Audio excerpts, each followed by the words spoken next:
Welcome to the Therapist Burnout Podcast, episode 106. Hey, therapist. Today, I'm talking with you a little bit about imposter syndrome. So, specifically, as it's related to certifications, and why do we never feel like we're done?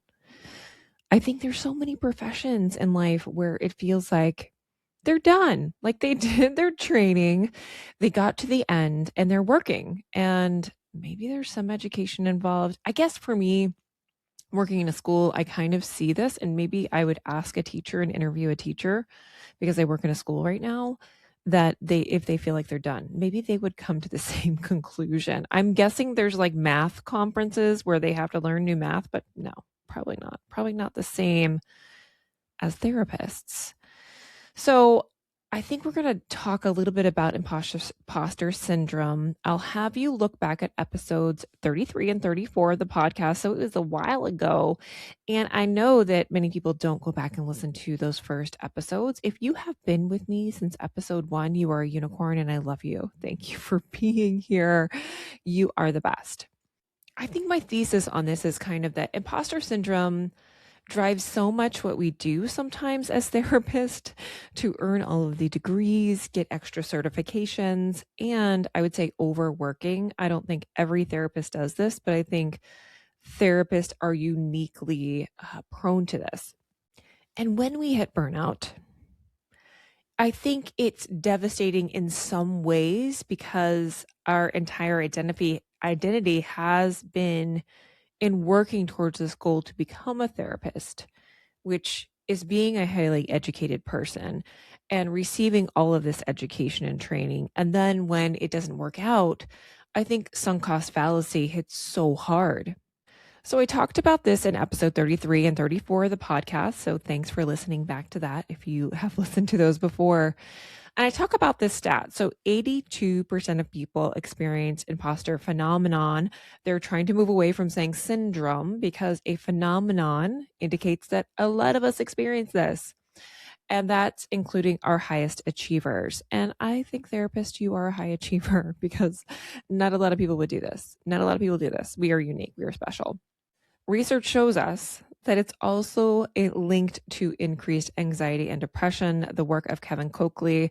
I would love to have Kevin Coakley on the podcast. I love him to hear him talk about impostering and imposter phenomenon because I think it's such a common experience that we all feel and something that is very common for therapists. And he noted it was especially prominent among BIPOC individuals in predominantly white environments, often compounded by fears of being seen as a product of affirmative action, perhaps. Trans and non-binary folks also experiencing higher rates of that too. I think we often fear that we're going to be found out. Like somehow I got through my doctoral training and my predoctoral internship and my postdoctoral training, and someone's going to find out I don't know it. I don't know enough that I'm not supposed to be here. And for me in burnout, I think that showed up pretty loud when I closed my practice and started working in a school-based setting, doing school psychology work. And I had never worked in a school before that. So there was a lot to learn. There was a lot to figure out. And I also have unique training. I am an EMDR consultant. And so I bring a lot to the table that many people don't have that training in that particular setting. But I think when I first got there, my brain was having a hard time braining. I'll just say that because I'm trying to go back into doing testing, which I had not done a lot of in the 9 years previous to that because I was doing primarily therapy. And so going from doing something completely different again, where I'd also been through like motherhood, and we know all the research on the changes in the brain in motherhood and postpartum and all of that. So I was trying to feel like know everything when it's not possible to know everything. It's just not possible. And I leaned on the people that I needed to, and I still stressed myself way out. And I think I hear this from therapists a lot. They feel like they're not knowledgeable enough.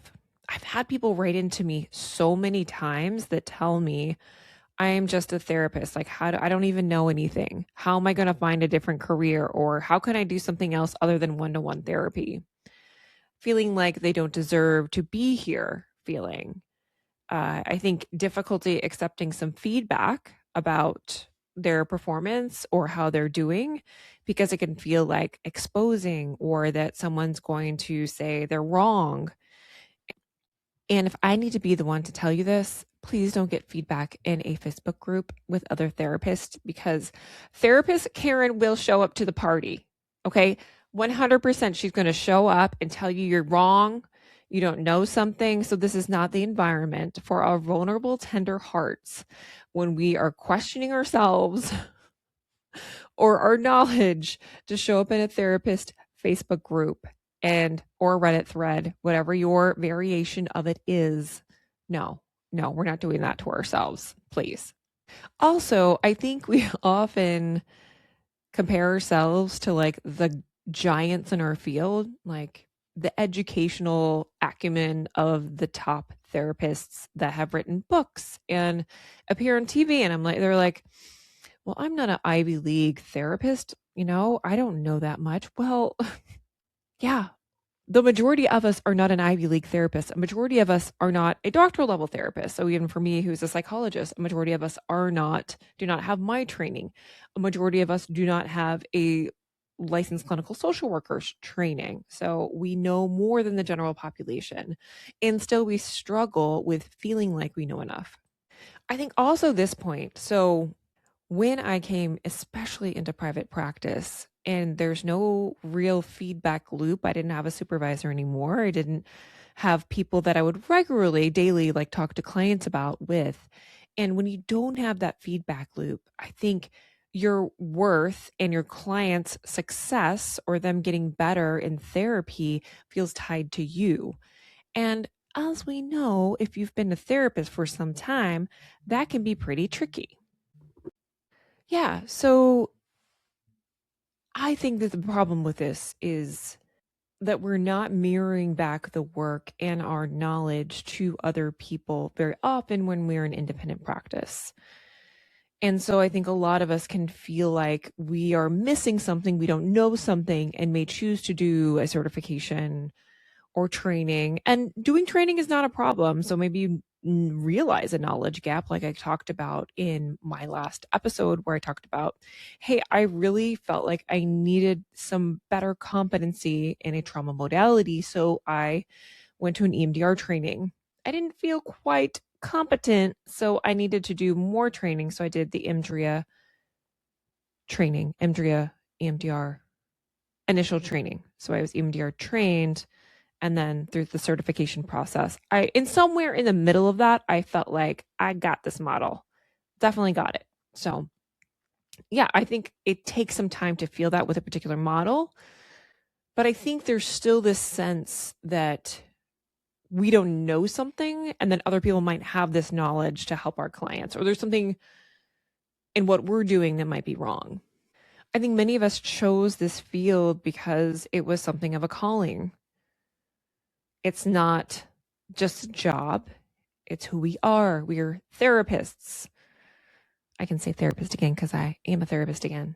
So I'm used to it now. I'm used to saying I'm a therapist again, which is weird.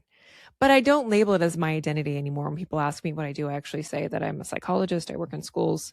And so I don't really lead with my therapist identity. So interestingly enough, we're really trained to hold space for other people and really not ourselves, not to talk about what we know as much. And I think when therapists aren't able to do something that was so core to their meaning of themselves, I think it can hit in this way that is profound. We put all of this time in education, and if you're doing advanced certifications and all of that stuff, what was it for? I think is a question we often are left with. And I think some of the voices that were especially loud for me in imposter syndrome and burnout. So when I was impostering in my burnout, I had these phrases that would come up time and time again. Like maybe I'm not cut out for this. I failed, came up a lot. That was really loud. And I worked so hard to get here. How could I have gotten it all wrong? I sat with that thought for years that I must have gotten this really, really wrong. How could I do something now that made me feel this way? That got me to the end of myself. How could I have gotten that so wrong?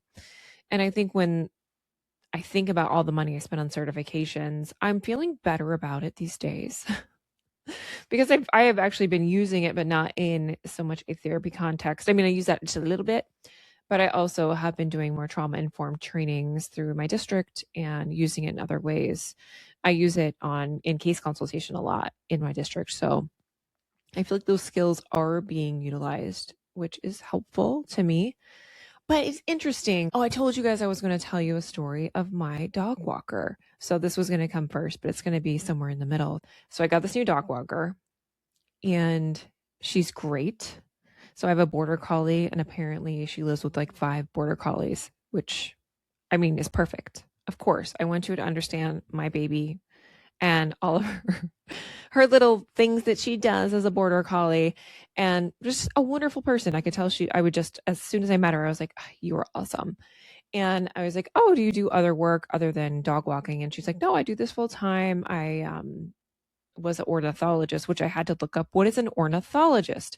So an ornithologist studies birds. And she said something to me that hit so hard.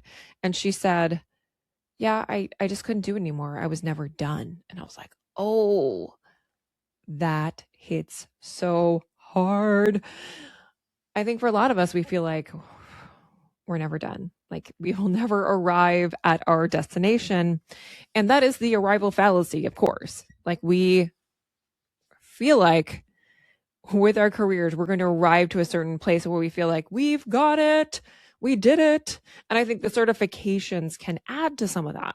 It can add to feeling like, well, when I get the EMDR certification, I will feel like I know enough, or I'll feel like maybe I can charge full fee, which was my story. I can do X, Y, and Z, LLLP. We give ourselves all these stories about what we can do once we get to a certain point, when my kids are older, those types of things.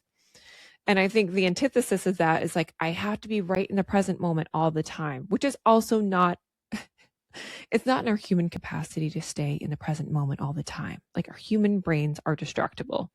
So I think the best we can do is be present where we can and follow our interests. Maybe that means you still have to do some therapy work, but maybe it means you're going to start going in some other little directions that pique your curiosity, doing some other things. And if a certification makes total sense to you based on all of that stuff, I am not against it. I just want you to really like your reasons. So listen to episode 105 for that. I think another voice that imposter phenomenon, it's so hard to not say syndrome.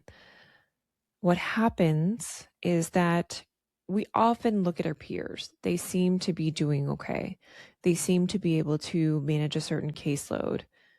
Why can't I handle that? What is wrong with me that I couldn't stay in my private practice, for example? That was something that I asked myself frequently. And I think the reframes that I would give you for that, number one, it takes a long time to get to a reframe. Why does it take so long to get to the reframe? That is the first thing I would offer, is that sometimes you just have to be like, I am stuck in this thought, and you know CBT, you know mindfulness-based strategies, I'm sure, but use them on yourselves. When you're just having a thought looping, try to distance yourself from that thought. Do not let that thought become tied to who you are. So do something to distract yourself, plead, borrow, and steal. I don't know what you have to do to get yourself distanced, skate away from the thought, all the techniques that we have in our tool bag to do some distancing from thinking, whether that be using a visualization, noticing I'm having the thought, I'm having the story that I failed, all of those things to distance ourselves from that stuff before we can get to the reframe. 3 years later, am just getting to the reframe, just getting there. And the thoughts I have now today is that, of course, you needed a break. Of course you needed a break. It was so much for you to go through. a pandemic as a therapist and as a mother of young children, it makes total sense. Then that wasn't something you could hold, and you needed to do something else for a while. I have so much compassion for Jen in 2020 to 2024. She and I send her so much love. And I'm wondering how you can send yourself some compassion with whatever you're feeling, whatever you're doing, because I know that some of the reasons why we choose to continue to pile on more of our on top of our burnout, and that's what that certification episode was about. Instead of figuring out what the actual problem is, we do more.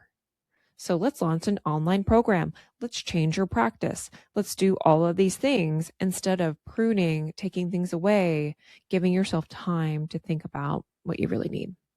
And so I would offer you that you can take more time. You can take time to figure this out. That if there's anything I would say, can we slow it down? Can we make it softer? Can we find anyone that can help you with the choices that you need to make if you're in burnout or just stuck? Because that sucks too.